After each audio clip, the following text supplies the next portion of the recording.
The Steelers have officially shifted into full-blown offseason mode, and like always in Pittsburgh, these decisions are massive. We have a new coach stepping into a historic role, some heavy talk about defensive reinforcements, and conversations involving guys who used to be untouchables. Plus, once again, the quarterback situation is right at the center of the debate. I have gathered everything moving behind the scenes in Pittsburgh to update you point by point on what is happening right now. It is official now, guys. The hiring of Mike McCarthy is a historic shift, but it is not a total break from the franchise identity. After nearly 2 decades under Mike Tomlin, the Steelers chose an experienced guy with a heavy resume who is used to pressure, which has always been the priority for this organization. McCarthy comes in as only the 4th head coach in nearly 60 years, which shows how much Pittsburgh values stability and a winning track record over flashy gambles or trendy hires. During the search, the Steelers looked at different profiles. Brian Flores, Chris Shula, and Anthony Weaver were interviewed, all representing a younger generation of defensive minds. Still, the final choice for McCarthy shows the franchise preferred someone who has lived through full NFL cycles, won a Super Bowl, and led star-studded locker rooms through rebuilds. It is not a shot in the dark. It is a safe choice within the team's historical standard. Art Rooney II made it clear that leadership was the deciding factor. For the Steelers president, the ability of a coach to lead the roster and keep their focus and trust is more important than any scheme. That fits McCarthy perfectly, since he is known for a strong locker room presence and guiding groups through long, grueling seasons. In a franchise that prioritizes culture, that carries a lot of weight. Another big factor is where the roster is at. The Steelers know they need to fix the QB spot soon, and they see McCarthy as someone who can help that process, whether he is developing a kid or working with a vet. Some people even think his arrival could help bring back Aaron Rodgers since they work together, but even without that, McCarthy offers stability during this delicate transition. With 18 seasons as a head coach and 13 winning campaigns, he fits the profile Pittsburgh wants to keep that competitive standard high. Now the focus turns to the coaching staff. After Tomlin left, basically the whole staff was let go, which opens the door for huge decisions alongside GM Omar Khan. With the combine coming up and roster moves ahead, the Steelers solved their biggest question fast. Mike McCarthy is the new leader of the black and gold. With the season over and that early playoff exit, the talk in Pittsburgh naturally started with the offense, mostly the QB and wide receivers. However, a cold look at the 2025 performance shows the problem was way bigger, and the defense, specifically the secondary, was way below the Steelers' standard. The passing numbers were alarming and showed a weakness that just cannot be ignored if this team wants to compete in the AFC again. The Steelers finished among the worst in the league in passing yards allowed and gave up way too many big plays. The safety unit struggled all year in coverage and against the run, forcing the staff to constantly improvise. That lack of stability showed up every week and cost them games that could have ended differently with a reliable back end. That is exactly why Kamren Curl feels like a perfect fit. PFF points to Pittsburgh as the best destination for the Rams safety because it connects a clear need with a player on the rise. At 26, Curl is entering his prime and hits the market after his best NFL season yet, showing real consistency and impact. One thing that makes this connection even stronger is Chris Shula. Playing under the Rams' defensive coordinator, Curl improved significantly in 2025. He earned high grades in run defense and coverage, showing great versatility. If Shula joins the Steelers staff or influences the system, Curl would fit right in because he knows the concepts. Beyond the talent, Curl brings a physical presence and production. With over 120 tackles in the regular season and big plays in the playoffs, he proved he is a reliable defender in high-pressure moments. In Pittsburgh, his numbers would have a direct impact since he would have led the team in tackles and brought an aggressiveness that the secondary lacked in 2025. Adding Curl would also allow a major structural fix. For much of the season, the Steelers had to play Jalen Ramsey out of position at safety because they had no other options. With Curl, Ramsey could go back to corner where he is much better, fixing 2 areas at once. Of course, Curl will be a top free agent and will cost a lot. Still, if the Steelers want their defensive identity back and want to stop struggling against average offenses, fixing the secondary is not an option. It is a priority. Decisions like this usually lead to tough choices elsewhere on the roster, which could redefine this whole offseason.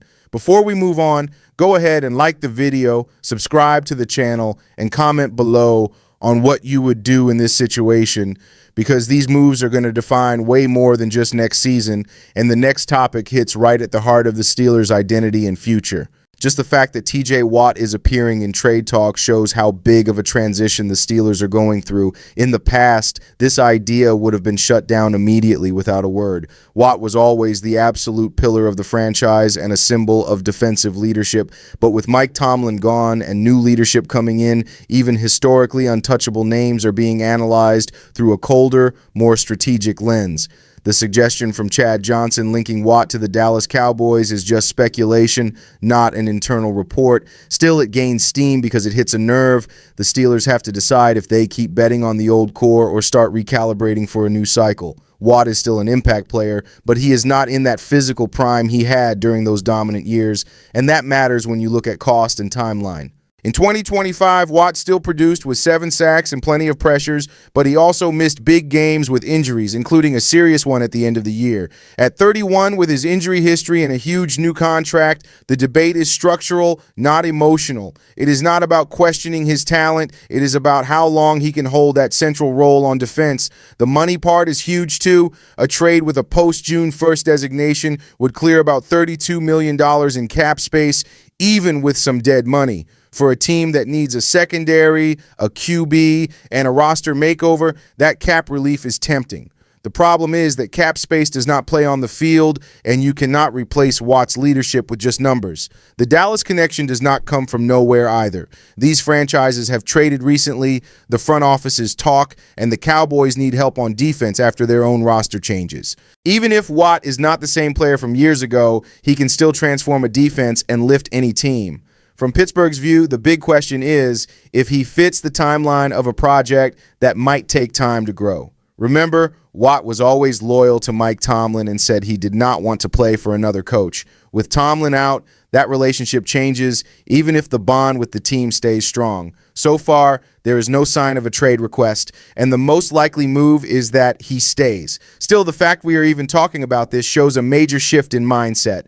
At the end of the day, this conversation is a thermometer. A Steelers team willing to look at moving an icon is a team thinking less about the past and more about the future. It does not mean a trade happens, but it means tough choices are on the table and the franchise is willing to face the emotional cost of redefining itself. The quarterback situation in Pittsburgh has stopped being a one-time problem and turned into an annoying cycle that repeats every year. Since Ben Roethlisberger retired, the Steelers enter every offseason without a clear answer at the most important position, and 2026 is looking the same. With Mike Tomlin gone, things are even more unstable because the franchise is looking for a leader on the field while redefining its identity off it. While there is a tiny chance Aaron Rodgers returns, the current situation does not point to continuity. This forces the Steelers to look at the market realistically, considering options that might not be ideal but offer some temporary stability. That is why Justin Fields' name is back, not as a long-term savior, but as a realistic alternative given the few options out there. The analysis from Christopher Knox at Bleacher Report starts right there. Fields would not be brought in to save the franchise, but to fill a gap that has been empty for too long. He knows the organization, the roster, and the culture, which is valuable during a deep transition. With a new coach and new rules, reducing the number of unknowns is smart strategy. Fields' time in Pittsburgh in 2024 showed he can function in a specific system. His record as a starter was positive, he took care of the ball, and he added a run threat that the Steelers totally lost in 2025. However, his time with the New York Jets brought back old concerns. Low passing production and losing streaks brought back doubts about him being a franchise starter. Still, context matters. Fields was in a mess in New York with no help and constant pressure. In Pittsburgh, it could be different, especially if the staff builds a plan around his strengths. A short-term deal with low risk would let the Steelers see if he has really improved without hurting the future. Bringing in Fields does not stop other moves either. The Steelers can still watch the draft, look for trades, or talk to other vets. A reunion with Fields is more about planning than a final decision. It is an attempt to stop the constant improvising and start handling the QB spot with a real method, even if the solutions are not perfect right now. In the end, this debate shows the real challenge for the Steelers, balancing the win-now pressure with the patience to rebuild. Until that is solved, names like Justin Fields will keep popping up, not because of hype, but because of a structural need during a tough time for the franchise. The Steelers are entering this new phase knowing they cannot just kick the bucket down the road anymore. The Mike McCarthy hire, the potential defensive moves, those tough talks about legendary names, and the never-ending QB hunt show a franchise trying to reorganize without losing its soul. This balance between tradition and change will define if Pittsburgh becomes a contender again or stays stuck in the middle. Now we just have to watch every move closely, demand consistency, and realize this offseason might be more important than it looks at first glance.